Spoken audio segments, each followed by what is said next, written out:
Hello and welcome to a super spooky part two episode of The Modern Nerd. I am Sir Slice, I'm Smerchandise. And I'm GJC.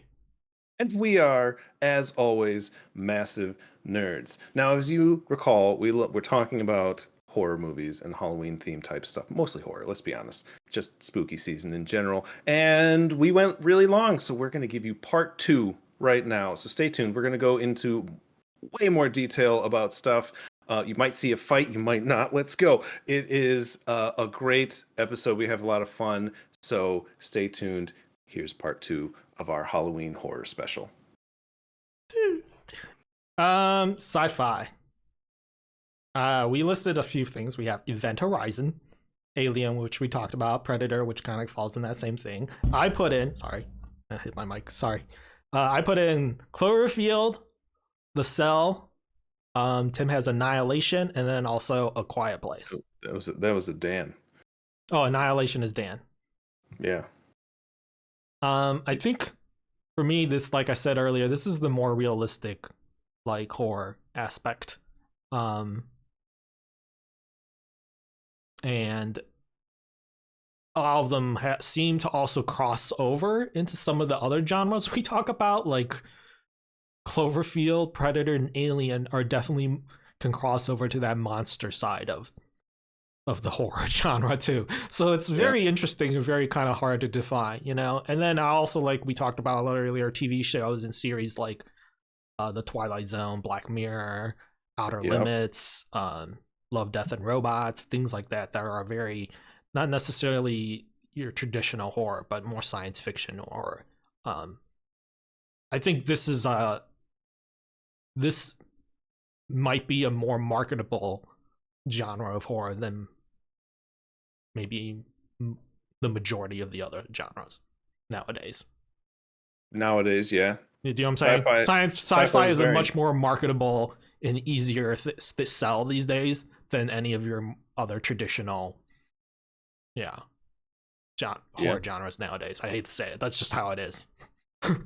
That's it. You can sell them like sci-fi movies. You can sell them like, a space movie, and then dives into horror. So yeah, Bird Box, is that another one that's kind of in this genre too? Bird Box, sure. Yeah.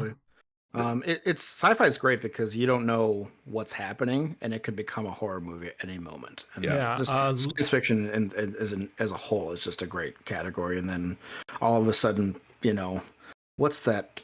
Like, just something could happen, and it's like what seemingly is a sci-fi movie. All of a sudden, not that we always know, because every trailer we've ever seen completely ruins any mystery in any movie we see nowadays. But it just, if we somehow came into movies blind, we don't know what we're in for. I went into, as George's going to talk about later, I went into Cabin in the Woods completely blind, and what an amazing experience that was. I wish I could have more of that, to be honest. But what was that movie that? Mist in here, and then also Langoliers, like some old Stephen King style. Langoliers is a made-for-TV movie, but you know what I'm saying? Like, that was a horror film too. Like, that's science fiction-y. So, like, yeah, sci-fi is an interesting. I think the most interesting of these categories, because, as Dan was saying, it can be anything and turn into something else at any time. But a lot of these also, like all of these, I think fall into multiple categories. Like I don't think there's one that doesn't. Right? I was going to mention that Life, that one with that's with where everybody was trying to like make it into the next, like, oh, that's the Venom origin, and I'm like, I wish they fucking did. But yeah, it was a great all movie. of these fall into sci-fi monster, sci-fi paranormal, sci-fi psychological. Like Event Horizon and Sphere are super psychological fucking movies and will mess you up for days. But like, Cloverfield is just a depending on which one of the three you watch, they're kind of like a classic monster movie with a twist in, like found footage type genre type stuff. So there you get more out of these. I think a lot of us are large sci-fi fans. I know I am. So it kind of pulls at what I'm interested in. So I think a lot of these will have to be like what you're interested in, you'll find in your subgenre. But it is I think they have a lot more, as you're saying, Dan, more potential for intrigue and design aspects of a movie than just like, I got a knife, I stabbed her 20 times. You're like, oh Jesus, that's too many times. But sci-fi is much more fascinating. Yeah. Then we get into the category I don't watch many of, which pulls me out of my which this is a large category. A lot of people really define horror as this next category in the paranormal. While I watch some, just something about it for me is less believable. And yes, they still scary and they still are fantastic movies, and I admit that, but it's just something about it loses the interest for me. But Dan, why don't you take that one? Take the list. What movies are we talking about here? The meat and potatoes, I would say, of horror is the paranormal movies. And to me, even some of these, I mean, Paranormal Activity, when it first came out, the average moviegoer was saying, "What is this? Like, this is." I remember, who was that dude we worked with at Blockbuster? It was like, "It's fucking 2 hours of slamming doors, dude. It's fucking stupid." Oh. Brian? I know. It was someone else. I forget his name. Anyway. Big dude? Maybe? Cliff? Nah, that doesn't matter. Many other people. Maybe it wasn't. Maybe it was just some dude at my school. Never mind. Anyway, I liked that movie. And I like, there's something scary and mysterious and enticing about something that you can't see doing something. And it's not always that. And there's a lot of open, like, you can kind of have, even though it's, I wouldn't say a cop out, but you can kind of have ghosts do anything, which it's kind of like this clean slate of like, what do you want this ghost to do? This ghost could, like, besides possession and move stuff around, this ghost could just do something, and it's like, oh, that's what this ghost does. I didn't know they did that. That's scary. Like, can you imagine this ghost? I don't know. There are movies where they mess with electricity, or they like display something on a TV, and it becomes, like we've talked about, kind of a theme, even though it's not the theme, is there's just a lot of psychological elements. Sometimes it just displays horrifying images in your head that Freddy Krueger might do. You got Hereditary, Paranormal Activity, 13 Ghosts, Poltergeist, The Exorcist, The Ring, The Grudge, Blair Witch. I haven't seen 13 Ghosts, but I enjoyed every one of these movies. 13 Ghosts is crazy.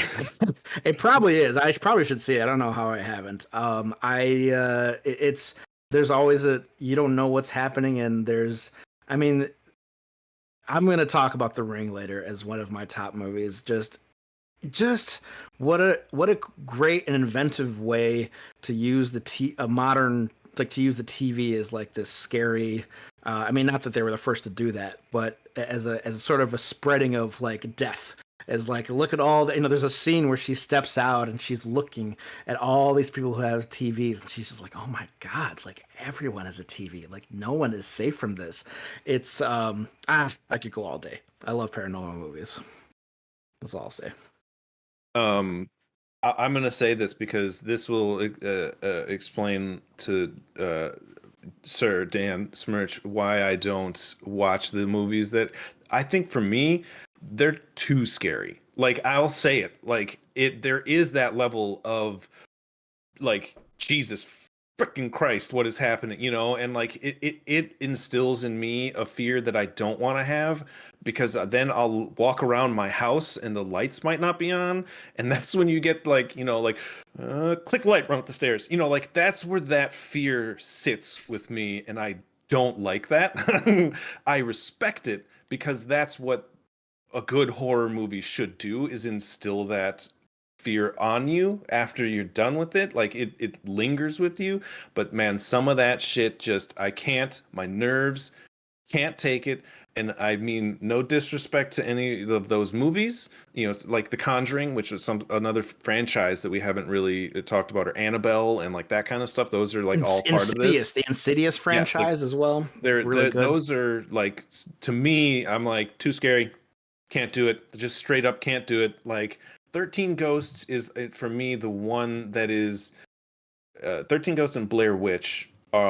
Obviously Poltergeist and Exorcist I've seen because they're old school and I love old movies, but 13 Ghosts and Blair Witch are the only two other ones on that list that I've watched and like, because 13 Ghosts isn't The Ring.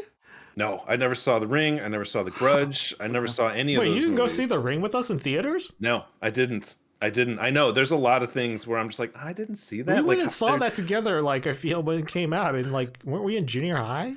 I wasn't there. I remember everyone going. We like a huge group of us went to go see every single one. Tim, I would say you are at the point now where you could watch The Ring. I think Hereditary. I'm sure I could.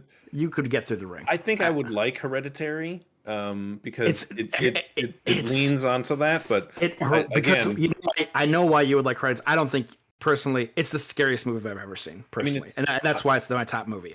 But I will say that in terms of psychological, and I was talking about The Shining, how there are bits and pieces you pick up. The director Ari Aster is the king of that, and little things that you don't. Dude, there is a scene in Hereditary where she's been in the background the entire time, and you don't notice it I didn't notice it for multiple minutes. And then you go and rewind and you go back and like, oh my fucking God. Yeah. She was lurking there the whole time. That to me is like, oh, that's God tier shit. I love that. Anyway. So 13 Ghosts stands apart from all of those movies because it takes tropes of also like slasher and monster movie type feel to it, with psychological built in, but it's not as much of that like what the hell was that kind of ghost movie, you know what I mean, or what the hell's going on. I can't figure out, like someone needs to figure out in the movie what's happening because someone's possessed or because there's a ghost. Like it doesn't do any of that. It hits you in the face with like, these ghosts are going to murder you. So like if you liked Cabin in the Woods, it pulls a lot from 13 Ghosts. Like the feel of it is very similar in that regard, but it's this weird nonstop insanity crazy ride, and it has a much more high energy feel than I'm assuming what a lot of these other ones do, where you sit with this fear and you sit and tremble with what's happening, and you kind of makes you on edge, whereas the other one you're just like, holy Jesus, what's happening? So that one stands alone. But I did watch Blair Witch in theaters. It's like one of the only ones I saw in theater, and the whole time I was like, yeah, okay, but then the ending, I was like, fuck, that's creepy. Like it just creeped me out, and it stuck with me for a long time. But like 90% of the movie, it's like The Mist for me, where 90% of the movie I did not like, and then it had one of the more iconic endings of all time, and so I liked Blair Witch on there. So yes, I throw in my white flag on the horror movies, because this is where most people are like, oh, then you're not a horror fan. I'm like, you're right, I'm not. I never claimed that I'm a horror fan. I like a lot of these movies, but once we get into here, I'm like, no, I don't want to pee myself. Thank you very much. Fair. Did you watch these, George? I will just say that I know like two of the things that are on here, like The Grudge and The Ring, which like some people, a lot of like Western audiences put as like their top 5 like god tier horror movies, are like just completely just genre ripoffs of like the typical Asian ghost, dude. Like they have been doing ghosts like that for like since I was a child, and then it showed up in the West and people are like, oh my God, this is so scary. And I was like, man, you've been missing out. This is what like ghosts have been like in Asia for years. Like that is Asian ghost story to a T. You know, and then like the whole genre, that type of ghost like blew up in America after it'd been in like that was the you know, like bread and butter of ghost movies in Asia were all just like The Ring. Like all those ghosts were just like that, and they just turned it in, like put some gentrification. Hate to say it on it, and then you're not wrong. Like it blew up here. You know, they that's whitewashed all. it. That's yeah. Well, I mean, The Grudge takes place in Japan, so they kind of went back to its roots. I was holding off on this. Like that's. I mean, I have. So when we're going to talk about our favorites later. I only put The Ring low on my list because I feel like I haven't. Like what came before The Ring was Ringu, which I haven't seen, and that's like apparently scarier. And I don't feel like I have like a whole like I can't like. I'm talking about I'm basically talking about a remake as one of my favorites. I don't feel like that's like there's nothing wrong. It is a very scary film, and I really enjoy them. Like I really enjoy The Ring. That's in my opinion, one of the best horror films in like out there. Like so, I really really enjoy it. And it's not to knock that, but what I'm saying is like it's definitely like it for something that spawned kind of a whole new trend in horror. It was obviously taken from another source to begin with. Let's be honest, most of the things in this country were taken from another source. Well, so, no. You know, our old school horror movies are, Rosemary's Baby, Poltergeist, Exorcist, and that kind of stuff, which like those are our ghost movies from back in the 70s and shit, which is like Rosemary's Baby literally had people miscarriaging in the theater, which is crazy. And for their times, that's what they were in the 70s and 60s. And I respect them. And I've seen most of them and they're crazy. And then, but you also get like, we also had the Universal monster movies, which arguably some of those didn't even start here with like vampires and that kind of shit. But we'll get into that later because we're running out of time. Comedic. I think all of us. Hey, we can all enjoy a comedic horror movie. Everyone's invited. There's Shaun of the Dead, Zombieland, Ghostbusters, What We Do in the Shadows, Little Shop of Horrors, Scary Movie, which at the first one is worth it. The rest suck. Idle Hands, Addams Family, and Evil Dead. Addams Family is the only one I might not put as a horror movie because that is 100% a family movie, but it does. It's on here, and I'm going to talk about it because I do absolutely love that movie. But these are great because especially Shaun of the Dead. Yeah, Shaun of the Dead, like it plays on the trope. Like it plays on the this is overdone, how can we make it interesting? And they succeed with flying colors because it's and there are still scary elements in it too. Yeah, but they're more like not scary, but kind of gross in that gore fashion where the zombies are all fantastic. One of the top on here. And then when they're taking the bats and they're all like the crickets. They're fucking doing it to the beat. They're throwing the fucking they throwing the soundtracks and the vinyls. Moment of truth. Desert Island Kids, Shaun of the Dead, or Zombieland? What Desert Island Kids? No, what'd you say? Which one would you pick? You're on a desert island. You can only have one zombie comedy. Is it Zombieland or is it Shaun of the Dead? I was like, Desert Island Kids. That's a zombie movie.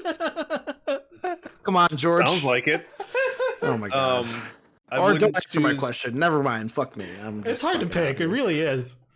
It is. They're both very, very good. They're very good. One is more witty comedy, and the other is a little bit more dry humor and character build. Because Shaun of the Dead it's witty, but they have Brits have a bit more of a dryish taste to their humor, just like their food. Zing.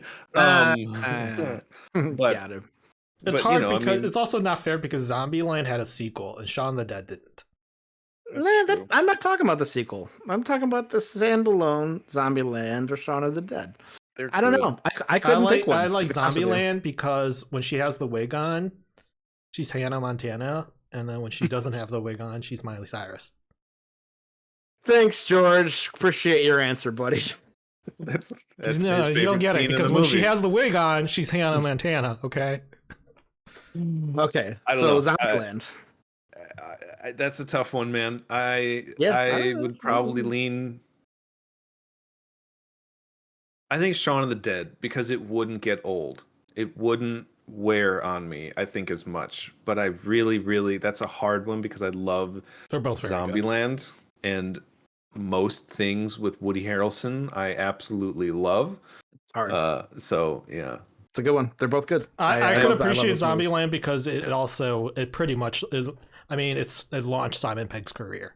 Like, it made him who he is. Oh, that's true. So, that is true. I can really appreciate that. To us, it made him who he is. That's true. I mean, he was big. He was pretty big in England. Sure, yeah. But like, it really put him like on the map in Hollywood, and he started getting really successful afterwards. Correct. Big time. So that was his like big springboard. Yeah. So there's a lot of good ones here. I'll talk about it later because that's going to be in there. Idle Hands again is one of those early Scream type movies where it plays on the tropes of, I know, look at, and he fucking gets disconnected. But like, it plays on the tropes of the movie in the movie, and it, it's entertaining, and Seth Green's hilarious at times, and it's good. I really did like that movie. I haven't seen it in like 20 years. Like I haven't, because it is very much a teen version of those movies. I saw Texas Chainsaw Massacre for the first time in my life in the movie theater last year. Good movie. Fun fact, yeah. The original. Yeah. I think there's a remake. There's a remake they did. There is, and I saw it. It was like 5. Yeah. No, there's a more recent remake that came out in the last like year or two. No, I mean the one in like late 80s, 90s. They did, and it amps it up, and it's insane. But like, really? Maybe it's a sequel. Maybe, I can't remember. Yeah. There was a bunch. Okay. Kyle used to make us watch these movies and at his house when we would all go over there. I think this was actually before either of you, to be honest, because it was just a long time ago. Okay, we're gonna breeze over because I know nobody wants to talk about them. Well, Dan doesn't want to talk about it. We're gonna breeze over vampire movies. We were talking about vampire movies. We did a little bit, but they're like some of my favorites again. But not all of them. Not all of them are my favorites. The ones I wrote down are some of my favorites. Okay, there's a bunch that exist in movies and shows that I don't watch. Like, I never saw Nosferatu and yada yada yada, but whatever. But I mean, I think we can all agree Interview with the Vampire is one of the pinnacles of this category. I just watched it like a week ago, and I love it. And then you've got the out there ones like From Dusk Till Dawn, which is I like that because it's not typical. I mean, it's very much it's Robert Rodriguez, which also feels very much like Tarantino back in the day because they were doing that movie together. But it was, an interesting take for me at the time. Bram Stoker's Dracula, which Gary Oldman gives another performance of a lifetime. You get one of the weakest performances out of Keanu Reeves I've ever seen in my life. But then like Lost Boys again redefined the genre to make it more grunge and more with the times and aesthetically, entertaining and pleasing for the time. Again, for the 80s, that was very much 80s movie. Blade counts, but it's also very much a comic book type movie.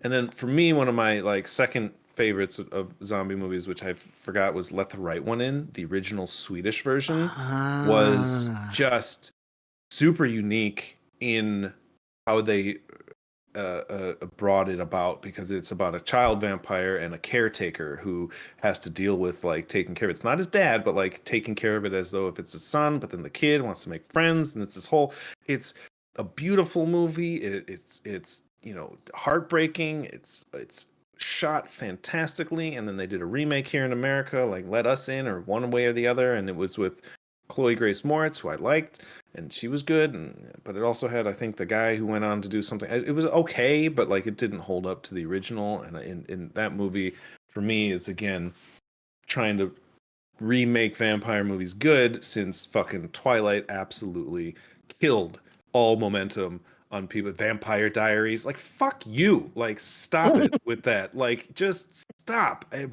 They're fucking monsters, man. Make them scary. You can have relationships, but make them scary. I don't need a sparkly vampire. What is this shit? That's not horror at all. Not all vampire movies are horror, and not all but they should horror be movies are vampire. Not all vampire movies are horror, and not all. It's just like werewolf movies and witch movies too, like The Craft and whatever. Like, Yeah, I would agree with Tim, but it's not.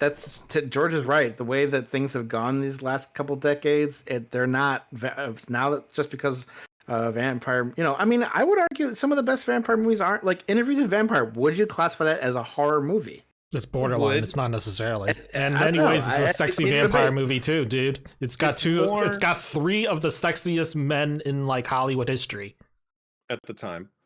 No, like still to this day. Are you kidding me? Tom Cruise looks jacked. Whatever, but I mean, he's like, got a tooth in the middle of his mouth. Okay, fine. But it's like weird looking. You'd be lucky to look like him when you're his fucking age, dude. So yeah, very much. But like my point being, like that's still quote a sexy vampire movie because that's how it was marketed. Wrong. I don't know if you know that. No, I've seen the trailer. It's very much. Oh yeah, and I forgot even what what's the name? Christian Slater's in that. 4 dudes, dude. If you want to talk about times, like they didn't, like those are top 50 men. People of the of the year. They've like all every been single top men in at some point in time. Antonio Banderas, but it still holds some. There are certain at least moments I think that hold it up enough to make it be like, oh, that was kind of creepy and scary and enough, because it still holds on to what it is at the core, and it is a vampire movie. Yes, there's sexy vampires and all that stuff, but it still gives you a little dabble right there of like vampire and like, oh, they're creepy and they're killers. They kill human beings, which you are watching this movie. I dare say it's easier maybe for you to cover this genre than, I hate to say it, vampires and things of the such, vampires, witches, werewolves, whatever you want to call them, wizards. I think unfortunately they've fallen more into the fantasy genre because that's such a large umbrella than the horror, and it's no longer considered horror. I mean, I think they still are when they're done correctly. I think like the Blade movies still hold. They're more action, but they still hold a little bit of the. I don't remember the last time they made like a really famous vampire movie that was still considered horror. There's a new one actually that I want to see that just came out, and it's coming out. I forgot what it's called, so I apologize, but it's one of the more interesting concepts I've heard of. It's about the boat ride. Oh that Dracula. Dracula takes to get to America. The Demeter, I think. The Demeter on the ship and everything, and how like things start happening and people start discovering people dead, and there's like this whole thing. It's supposed to be really good. I know someone who worked on the movie, so I want to watch it because it sounds actually very good and very. I saw that trailer too. Well, it's interesting because it's only like one scene in the original Dracula movie of the boat, and they never show much about it after that. But that's cool. The Last Voyage of the Demeter. Yeah. And it looks very interesting. And it's something I'm very interested in. But I mean, you're right. They have fallen more into the fantasy category, especially with like that vampire like Cirque du Soleil movie. Remember that thing they did with what's his name? John C. Reilly was in it, and it's like the vampire assistant. Vampire assistant. Like that was an interesting. It's a kids movie. It's a teen movie. Oh yeah, vampire assistant. Yes. Yeah. But like, for a side note, John C. Reilly is one of the most versatile actors. Yeah, he is Today, it is amazing. But you're right. I mean, ever since like Lost Boys, there really hasn't been a vampire movie that's like scary. Maybe I'd give it to Dusk Till Dawn because but it's more action driven than anything. But like you're not wrong. Even if you talk about the franchise of Interview Vampire, like some of the things like Queen of the Damned and the other movies that things that spawn off of it, those are all vampire. That's from the same franchise, and it's like that's clearly a sexy vampire movie. That's not a scary movie. Dracula 2000. Like those they are make all. Yeah, because that's how they sell them. They're selling it because there is an appeal. For me, if you were to be like, if you had to be turned into anything on this list, I'd want to be a vampire. You live forever. There is a certain elegance that is around vampires because the way they did, Dracula and all that stuff. He lived in a castle. He was of high stature. He's a lord. He did, all this stuff. So you have this, and so you're not gonna. Yes, they're making him more like into that vibe as opposed to like the visceral kind of vampire type shit, which saddens me, and I want more of them. and arguably you've got a weird intersection in I Am Legend of like, are those zombies because they can't go on the sun? Like, but they aren't. They eat people. Like, it's a very interesting blend of a character, which is like, that is, if you want like a scary vampire type thing, they become more ethereal. They become more gaunt and more like white and of the dead as opposed to a living human being. And that saddens me because I guess I love the drama of vampire movies. I guess that's more what I like, not the horror aspect, because there are good stories in there. We're learning all kinds of stuff about ourselves today. We're like, this has been an introspective horror movies. Like, I'm not that big of a horror. You know what I mean? Like, it's you know. I've never claimed to be. Okay, we're skipping over a bunch of stuff. What are your top 3, and dive into one more than the others? I want George to go because I love George's list. I do like George's list. It makes me want for a person who doesn't watch horror at all, the least out of all of us. The first one we talked about was Cabin in the Woods. Yeah, Cabin in the Woods is really interesting. Not what you expect going into it. Like, you honestly shouldn't go into it with any expectations. You should just watch it and enjoy the ride. It's very cool. I don't want to spoil too much of it. Try and ignore the writer producer name that goes across it, and just keep watching. Keep watching. That might be the scariest part of the movie. Yeah, but it's really a good film. Yikes! It Follows is like a really scary, psychological, and also creepy. I guess paranormally type of thing. I mean, it's more also the idea of the unknown than it is necessarily the monster or whatever creature it is that's attacking you, kind of. But the concept is very psychological, I think, more scary than the actual creature that attacks, kind of. So definitely watch that. And then I put on here one of my favorite sci-fi films, that just in general, but also it's a sci-fi horror film, which is Sphere. Stars Samuel L. Jackson, Dustin Hoffman, who else? Sharon Stone. What did we say? Liam Levy? Yeah, Liam Levy. Is that his name? Shriver? Liam Shriver. Sorry, Liam Shriver. Like, who the hell is that? Queen Latifah. Like, so random. It is when she was acting. Yeah, when she was acting. It was very strange in the sense that definitely marketed as a sci-fi film. And then it wasn't until you're like halfway into it, you're like, this is not a sci-fi film. This is pretty scary, actually. Like, it kind of like lulls you into like, oh, cool. Like, we're under the sea, like, you know, it's science fiction-y. And then you're like, dude, things are going wrong, like very wrong. And it's getting scary. Arguably the greatest example of, oh, it's a sci-fi movie, and then it's not. Like, everything, like literally everything is on fire. Like, you're like, oh my god, and then you're like, these are no, this is not okay. Fucking concept, like literally, like this thing manifests your biggest nightmare. Can you imagine? Yeah, and like that's terrifying. So much so, also in the situation of like personal phobia of mine is like, obviously everyone's scared to drown and being in tight small spaces. So the idea of having to be in an underwater lab station and then not being able to fucking leave, like, just like the anxiety of that, like for taking like. And I think I'm pretty okay in the sense that I've flown in a plane for like 16 hours before, and like I survived that. But like, I get anxious, like just in general, for that kind of feeling. You know, I have to kind of like mentally prep myself for that long of a trip. You know, and to be stuck in something like that, like that's the same thing as like also people who like have a phobia of being in space, like because you can't fucking leave the space. So like, I think science fiction has that same kind of. Space and underwater have that same type of kind of feel to it that is really scary, and it spawned kind of its own genre too, because there's a lot of underwater films that are very similar to this. Like what's that, like Kristen Stewart was recently in a movie that was excellent, where she's like in an underwater lab station too, that did really well. I forgot what it was called. That was a good movie, and I'm did not expect to watch that. So that was Sphere. If you haven't watched it, go watch it. Is worth it.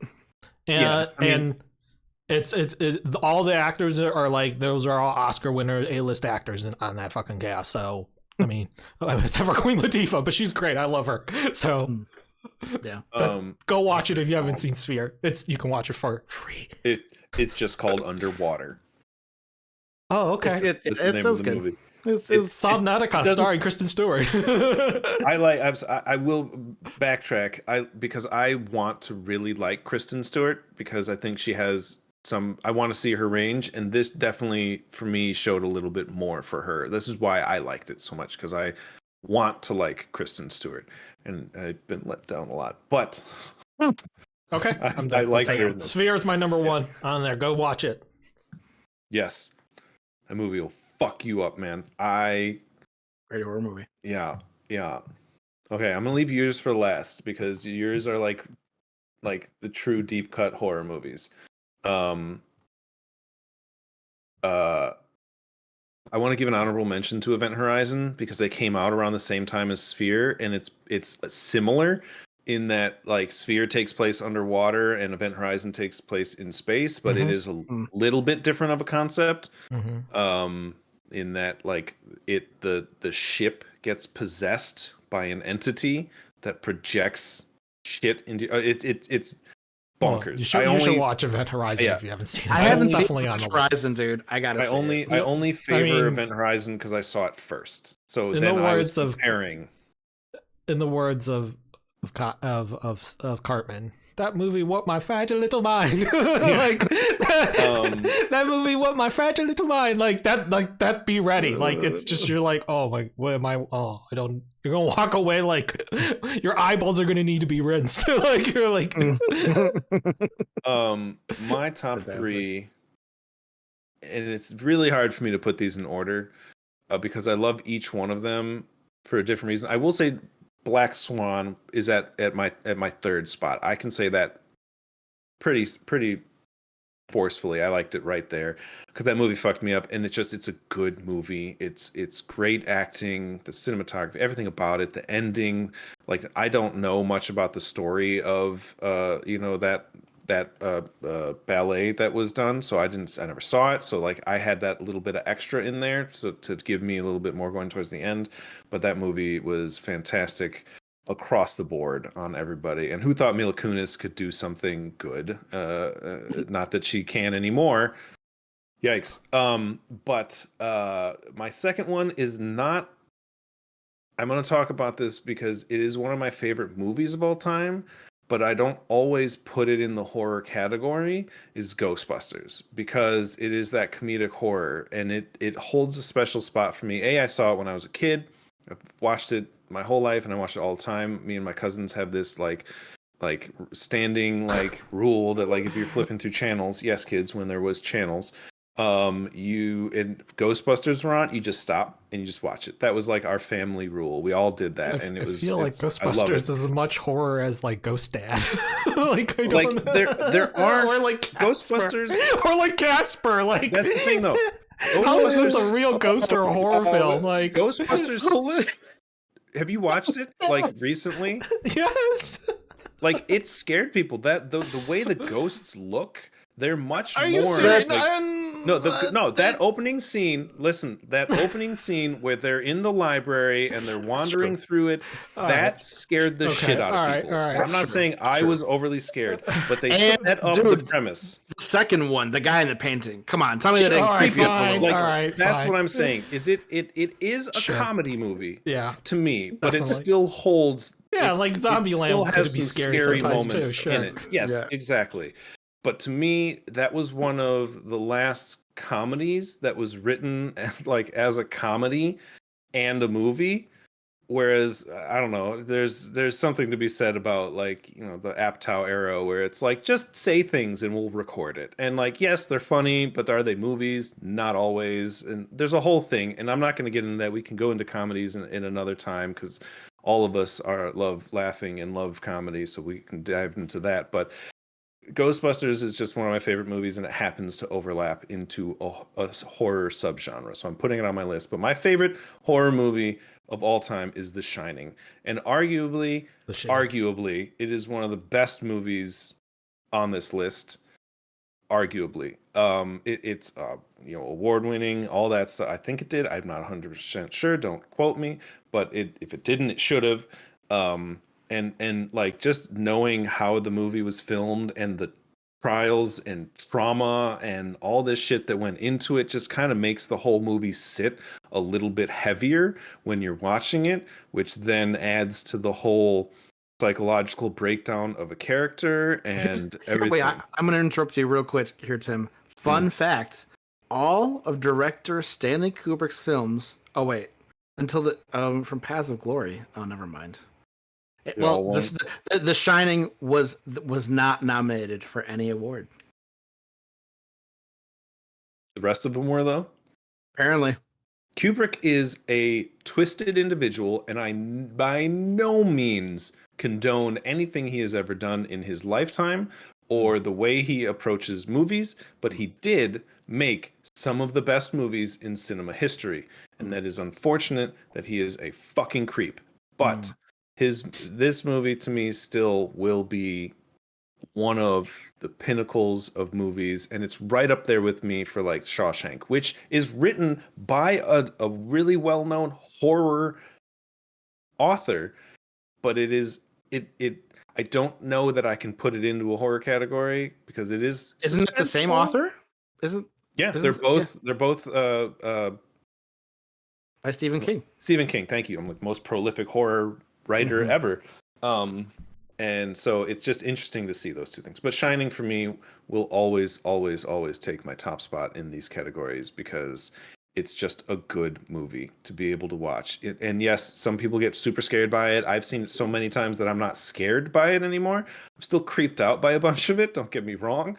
But it's every time you watch it, you just always end up asking yourself, what the fuck just happened? Like, is he dead? Is he not? Who's there? What's happening? Like, it's so good. You can watch it 50, 60 times like I have and still be like, this still racks my brain and I love it. And it will go down in history as one of the top movies in this category ever made. I said it. Hot take. Fuck all of you. No, kidding. Go ahead. That's not a hot take. I would agree with that. But there might be a couple people out there in the world that are like, well, like Stephen King himself. But it's interesting. We're talking about quality movies today. I would say when I look for a horror movie, it's hard. It's like a constant battle of like, it has to be scary, it has to be good. It's interesting as we're coming to close here that horror movies are, they're a lot like other movies, and there's a lot to sometimes they're good, sometimes they're bad, and I feel like there's not enough of them, and so some people take them seriously, and when they do, they're so good, and when they don't, I personally feel like since there are so few of them, it's like a little.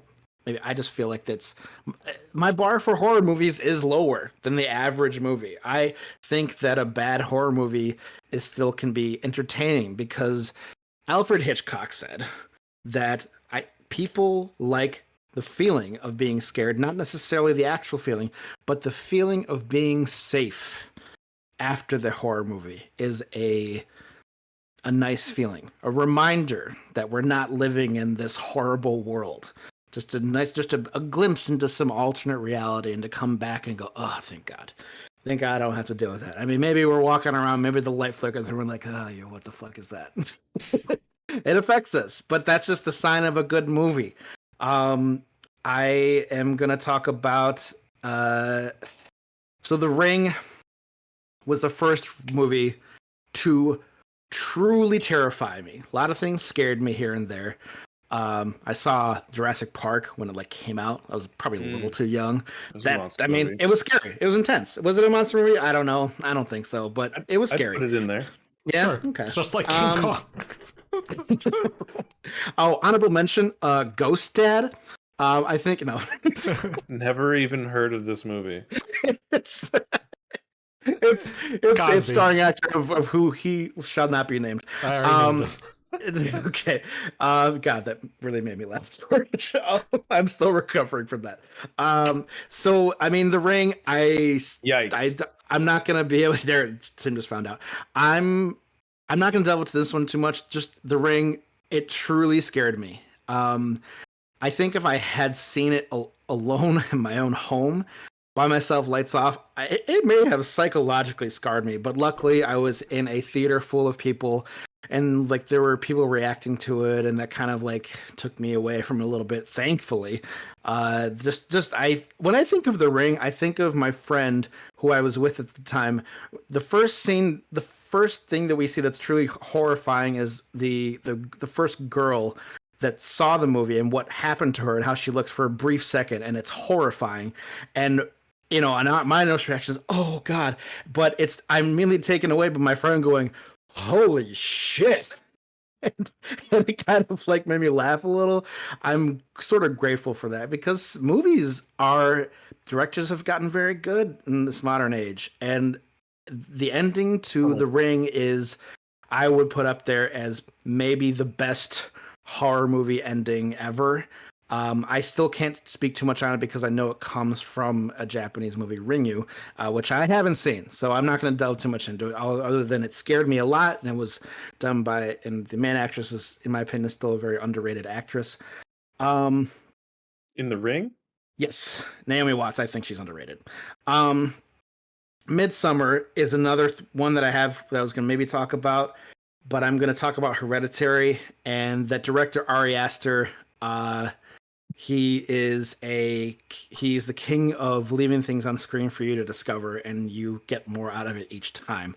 Midsommar is more psychological than anything, not as much of a horror movie. I cannot recommend it enough, just for the sheer, you will never see anything like you will see on screen like you do in Midsommar. It is a twisted movie with twisted concepts, and regardless of how it makes you feel, it is a unique movie in that I don't know if we'll ever see anything like that ever again.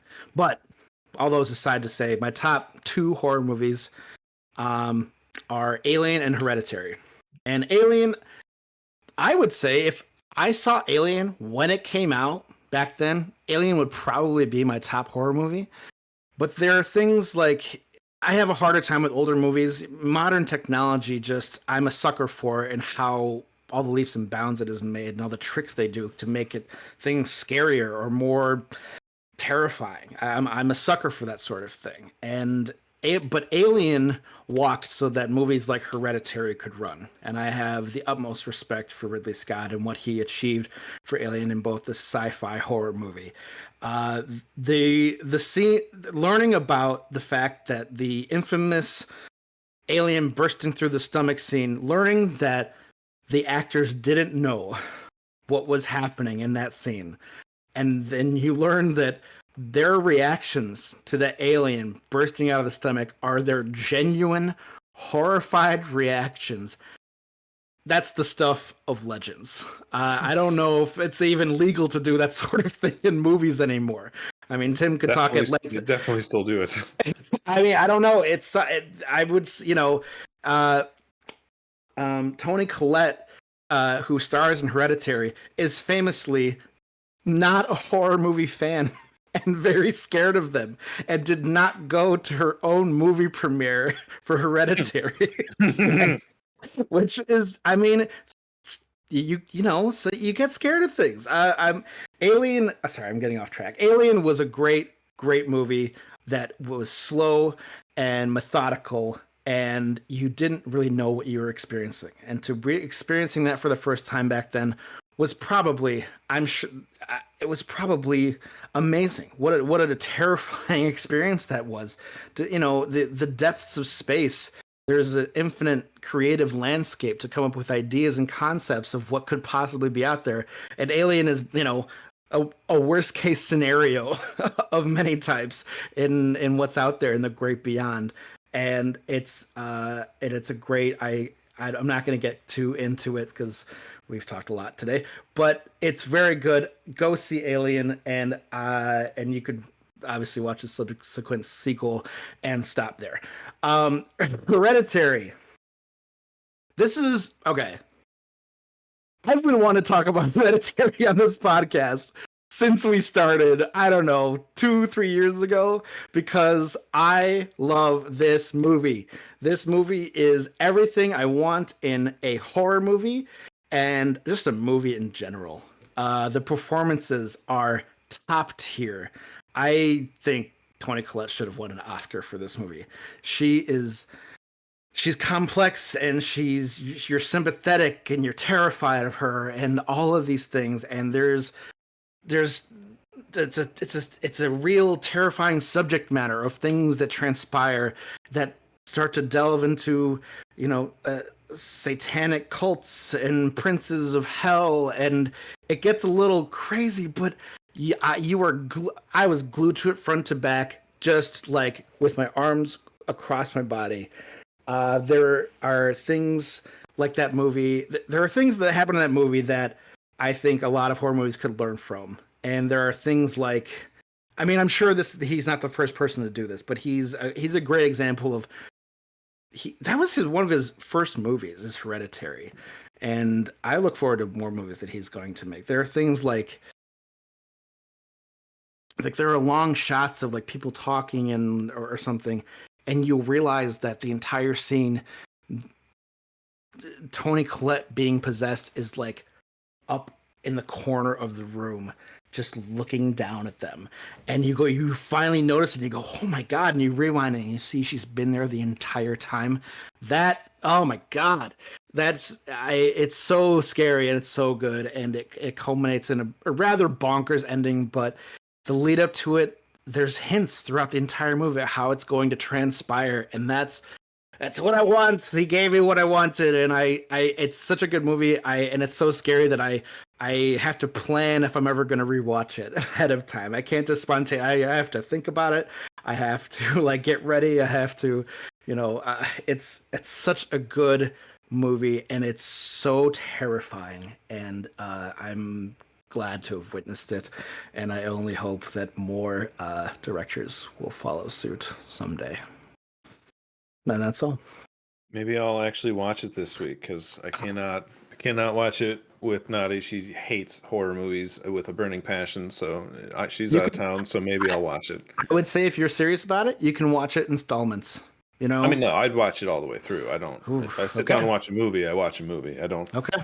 I don't like pausing things. It takes. I wish I could be there with you to watch it with you, but yeah, and it gets pretty dark in this house. Anyway. Yeah. Dan wants to hold you. No, go on. It's the thing is it's not just a scary movie, it's a twisted movie. Like things that happen are like real life horrors that have nothing to do with like supernatural stuff. And you're like, oh my God, I'm not gonna say it. I'm not gonna say what happens, because I hope you watch it someday. Yeah. So, and it's funny because like I've so been like I don't want to watch this movie for a long time because it looks stupid scary, but like like some of my top movies that is weird that I love so much is like Requiem for a Dream, like because but like I wasn't in that hardcore culture, but like I was I was smoking weed, I was doing other things, and so like it had more of an appeal and crossover, and I was like, oh yeah, so and that movie will fuck with your head too, which is like that should be on this list of horror movies because it is terrifying because it's more of like here's the reality of this situation is like do drugs, this is what will happen. And have you guys ever seen The Cell? Oh yeah. Yes. Yeah. Warp your fragile little mind kind of feel to it. You're like, what am I even like seeing? Like Requiem for a Dream might have one of the greatest movie original motion picture scores ever. Oh yeah, so of course. It is good. I will say Tarsem's follow-up I liked a little bit more because it wasn't as creepy, but it was what? Tarsem, the guy who did The Cell. Okay. He did a movie called something. But it was one of the first things I bought on Blu-ray when Blu-ray existed because it's one of the most beautifully shot movies I've ever seen in my life. And The Fall. It's called The Fall.